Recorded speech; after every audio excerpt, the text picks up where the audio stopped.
1983 সালে 16ই অক্টোবর জন্মগ্রহণ করে রাহুল।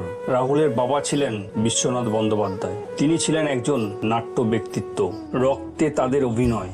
বয়স তখন রাহুলের মোটে 3 বছর। স্কুল ও কলেজ জীবনে কখনো অভিনয় জগৎ থেকে দূরত্ব তৈরি হয়নি তার। আশুতোষ কলেজ থেকে স্নাতক পাস করে রাহুল।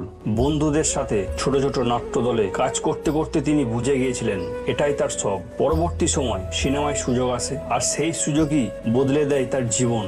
জি বাংলায় প্রথম তার ধারাবাহিক খেলাতে আদিত্যের চরিত্রে তাকে দেখা গেছে।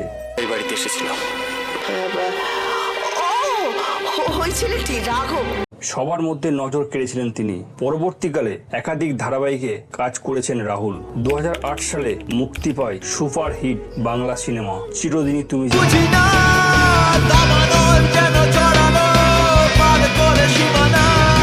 আচ্ছা, এখানে বিশ্বকর্মাটিকে ধনী পরিবারের মেয়ের সাথে গ্যারেজে কাজ করা ছেলের প্রেম কাহিনী সারা ফেলে দিয়েছিল।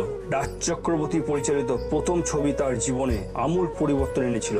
পরিচালক রাজ চক্রবর্তী এই ছবির জন্য অনেক নামি দামি অ্যাওয়ার্ড পেয়েছিলেন। এরপর রাহুল ও প্রিয়াঙ্কার মধ্যে দুজনের সিনেমার প্রেম কাহিনী কখন যেন রিয়েল লাইফে পরিণত হয়। পরবর্তীকালে 2010 সালে 7 পাকে বাঁধা পড়ে তারা এবং একটি পুত্র সন্তান হয়। সেই সন্তানের নাম রাখে সহজ। মাঝে সম্পর্ক অবনতি হয় দুজনের মধ্যে, যদিও ছেলের কথা ভেবে দিব্যি এক ছাদের তলায় দিন কাটাচ্ছিলেন তারা। এরপরেও রাহুলের জীবন থেমে থাকেনি। একের পর এক সিনেমায় কাজ করে চলেছে রাহুল, যেমন জ্যাকপট, সার্কাস, সোনমন বলিতময়, পতি পরমেশ্বরের মতো একাধিক সিনেমায় অভিনয় করেছে। স্বপ্ন ভাঙা কান্না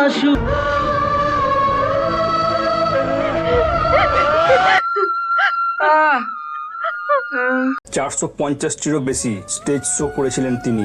সম্প্রতি একের পর এক ওয়েব সিরিজে কাজ করেছেন রাহুল, যেমন কালী, পা, ফেলুদার গোয়েন্দাগিরি, হিন্দুবালা ভাতের হোটেলের মতো ওয়েব সিরিজেও তার অভিনয় প্রশংসিত হয়েছে।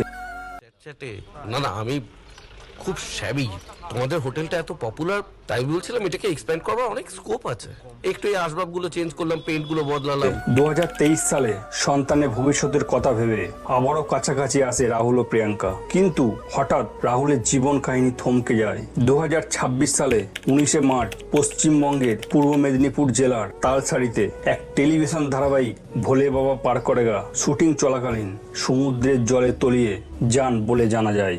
ওখানে উপস্থিত টেকনিশিয়ানরা হাসপাতালে নিয়ে যান। হাসপাতালের চিকিৎসক রাহুলকে তখন মৃত বলে ঘোষণা করে। হাসপাতালে যাওয়ার অনেক আগেই ওই অভিনেতার মৃত্যু হয়েছে বলে জানা যায়। পুলিশের রিপোর্ট অনুযায়ী বিকেল 5টা নাগাদ দুর্ঘটনাটি ঘটেছে, অথচ দীঘা হাসপাতালে রাহুলকে যখন আনা হয় তখন ঘড়িতে সময় 6:40, অর্থাৎ মাঝখানে 70 মিনিট কি হয়েছিল তা নিয়ে এখনো ধোঁয়াশা কাটছে না।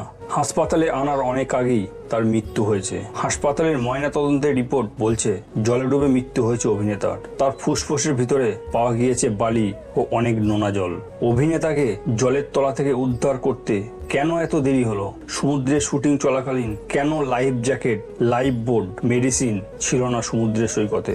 এমনই সবাই অভিযোগ তুলছে টেলিপাড়ার অনেকেই। ঠিকঠাক ব্যবস্থা থাকলে বেঁচে যেতে পারত অভিনেতা, মনে করছেন তার অনুরাগীরা। বিজয়গড়ের সেই ফ্ল্যাট এখন শুধুই নীরবতা। রাহুল নেই, আছে তার ফেলে আসা কিছু স্মৃতি আর এক জননীর বুক ফাটা কান্না। তিনি তার ছেলের বিচার চায়, সেই দিন নোনা জলে ঠিক কি ঘটেছিল।